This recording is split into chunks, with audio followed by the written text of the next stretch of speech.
Praise lord. దేవుని ఉన్నతమైన నామమునకు మహిమ కలుగునుగాక. ప్రభు నామమున మీ అందరికీ హృదయపూర్వక వందనాలు. ఈ ఉదయ కాలము దేవుని వాక్యాన్ని విందాం.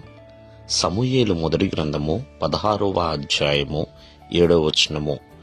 మనుష్యులు పైరూపమును లక్ష్య పెట్టుదురు గాని యెహోవా హృదయమును లక్ష్య పెట్టును. ప్రియమైన వర్లారా, మనుష్యులు లక్ష్య పెట్టేది దేవుడు లక్ష్య పెట్టడండి. ఇక్కడ చాలా స్పష్టంగా కనపడుతుంది. యెహోవా హృదయమును మాత్రమే లక్ష్య పెట్టును. దేవుని సన్నిధిలో, దేవుని సహవాసంలో నిలవబడాలన్నా హృదయపూర్వకముగా దేవుని ఎదుట జీవించాలి, ఆత్మానుసారముగా బ్రతకాలి. పైరూపమును ఎప్పుడు కూడా దేవుడు చూడడు. ఎందుకని పైరూపమును మనుషులు చూస్తున్నారు కదా. ఈ రోజున పైరూపం అనేది ఈ సృష్టిలో, మానవ జీవితంలో చాలా చాలా విలువైనది. ఎక్కడికి వెళ్ళినా అతని యొక్క ముఖముని కానీ, లేకపోతే అతను కలిగి ఉన్న వాటిని, కనపడే వాటిని చూస్తున్నారు. హృదయం అనేది ఎవరికి కనపడదండి. కనపడిన దానికి విలువ లేదు, కనపడే దానికే ఈ సృష్టిలో విలువనుంది. కానీ దేవుడు మాత్రము ఆ హృదయాన్ని లక్ష్య పెడతానంటున్నాడు.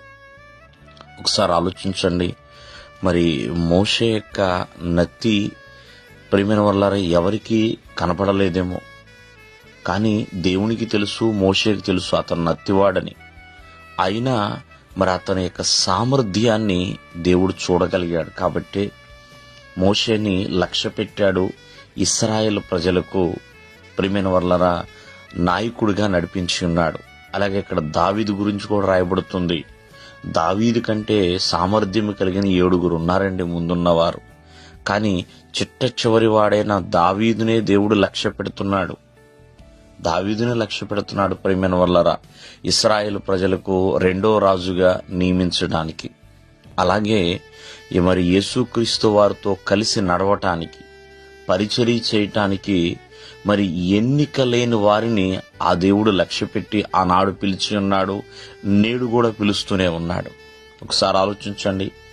దేవుణ్ణి పరిచర్య చేసేవారు ఏదో సామర్థ్యం కలిగిన వారో లేకపోతే ఇంకా ఏదో కాదు ప్రియమైన వర్లరా. ఏ ఎన్నిక లేని వారిని దేవుడు ఏర్పరచుకుంటున్నాడు. కావున దేవుని దృష్టిలో హృదయము అనేది చాలా ప్రాముఖ్యము. మనం చూస్తున్నాం, హృదయపూర్వకముగా నిజము పలుకువాడే ఆయన పరిశుద్ధ పర్వతం మీద నిలవదగిన వాడు అని హృదయాన్ని ఆయన లక్ష్య పెడుతున్నాడు. కావున పూర్ణ హృదయముతో మనము ప్రభువుని ఆరాధించేవారిగా ఉండాలి.